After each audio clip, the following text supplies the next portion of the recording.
So then we'll look at like whether how the security scanning and the testing could take place. So the security scanning and testing is an important aspect. One is in the SDLC, we typically use the like design guidelines or the development checklist to ensure that whether the code which has been developed is thoroughly like secure one. There are not many holes. But then we need to do the scanning and the testing also. So when you perform the scanning and the testing, there will be the scanning and testing in the development phase, there will be scanning and testing in the QA phase, and there will be the scanning and testing in the pre-production. So in the development testing, we'll perform the security code review based on the coding standard checklist guidelines.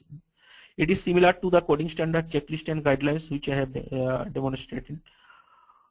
Then we need to perform some static code analysis, whether it is through the unit testing tool or the IDF plugin. So there are a lot of like plugins available like PMD etc., which also do the secure code review.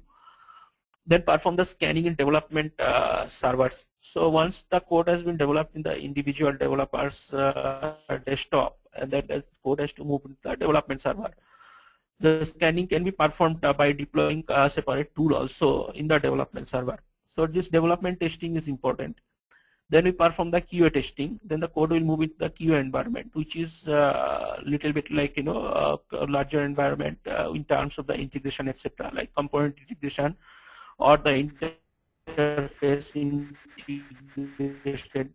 So we'll have like enterprise level tools, and we can do the vulnerability scanning in the QA environment and perform the code analysis, which will include the binary code as well, so that the tools obviously will be much more robust, which has been deployed rather than in the development box.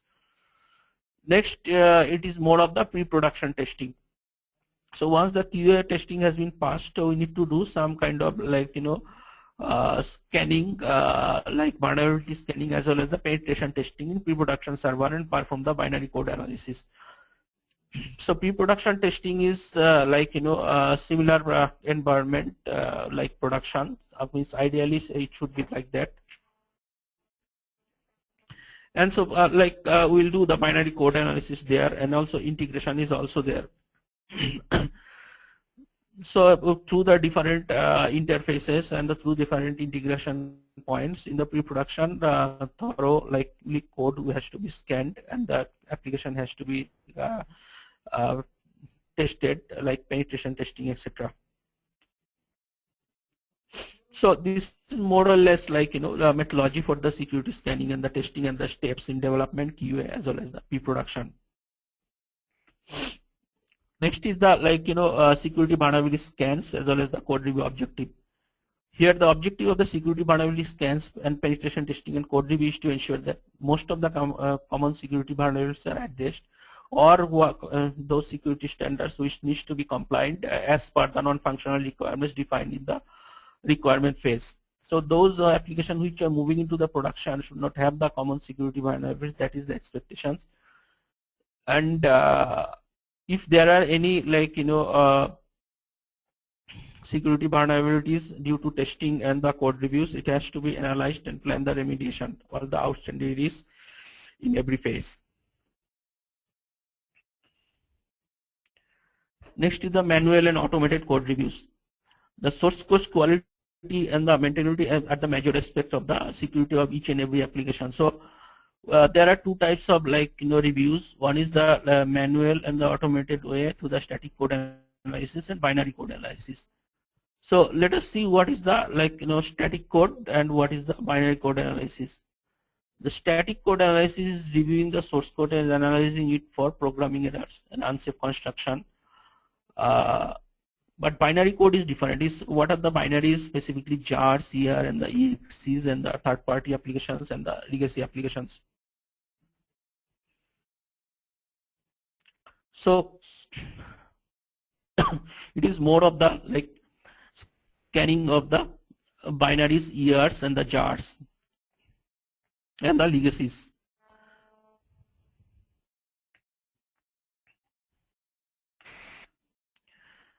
So let us look at the typical security remediation techniques for the code review strategy.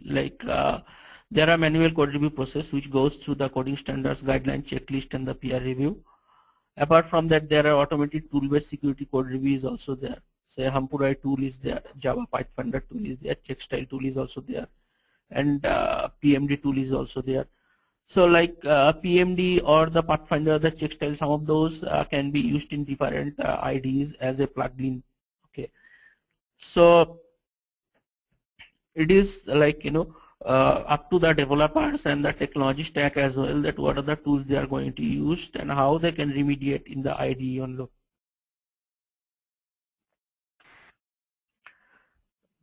So as far as the approach is concerned with regard to the vulnerability and penetration testing, there are vulnerability scanning and testing, there are penetration testing, and there are manual vulnerability testing as well.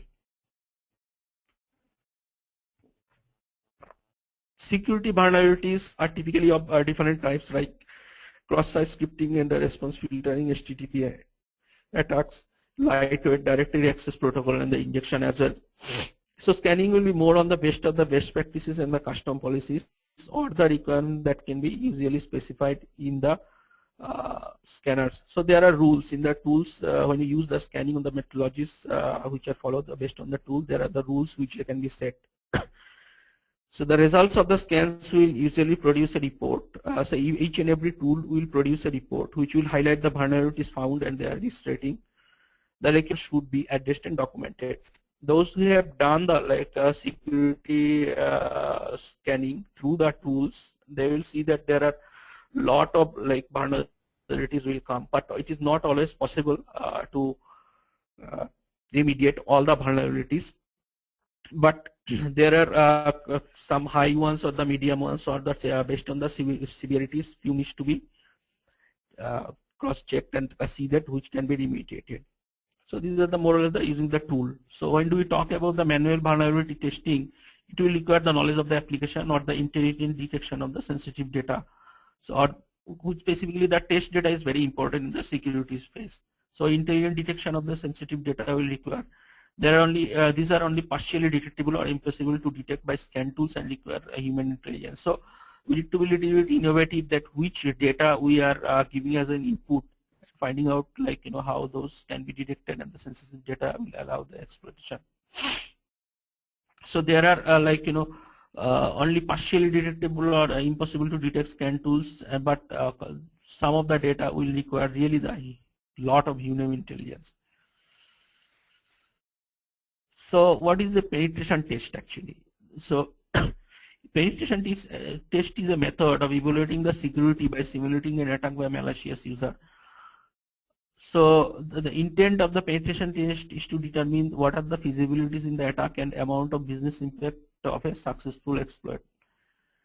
So it is not easy to do the penetration testing of the server. Typically this kind of testing will happen when you deploy the tools specifically in the pre-production or similar staging environment. So it will employ different methodologies and the tools and actively analyze the system for the potential vulnerabilities which may result from poor or improper system configuration, known or unknown hardware or software flaws, or operational weakness, or in process or technical countermeasures. So it will involve exploitation of different vulnerabilities. So there are two ways we can do this penetration testing. One is the black box testing and another is the white box testing.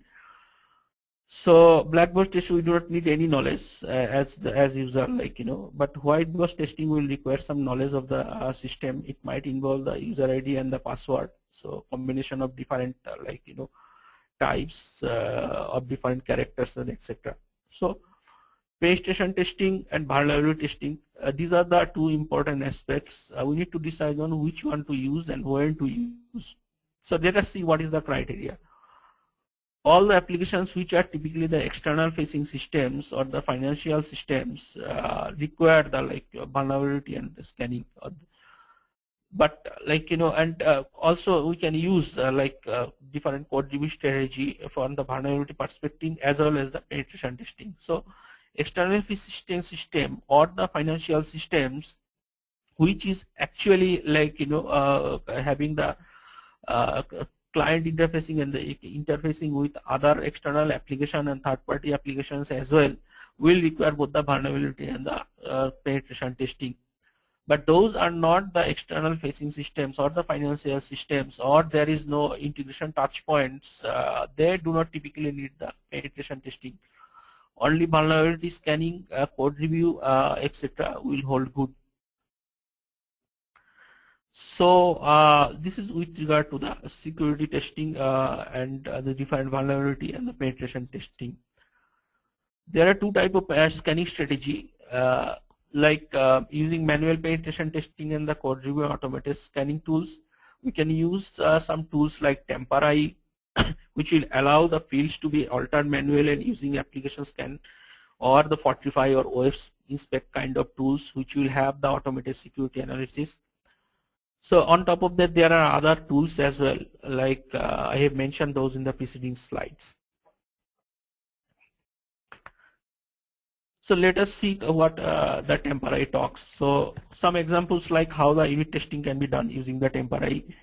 So Temporary web security tool is a small utility which do the HTML form tampering for penetration testing of web applications, but it is very popular from the different browser perspectives of IE and Firefox also it supports. From IE version 5 it supports, means upwards, 5 and upwards. Like there are other useful tools for the security testing of the applications to ensure the testing and exception that developers should not make any irrational assumption. So when they use the Temporary, they should not make any irrational assumption, but what are the data sent by the client browsers. But it's a freeware, like, and it's a very popular one. So we can use at the unit level the Temporary and see that like all the UIs which you are developing using the HTML form embedded in the either JSP or the JSF, we can use this one. We can use the web inspect. That is actually very popular, and it is used for the security testing and the assessment as well in the complex web applications, including the Web 2 technologies.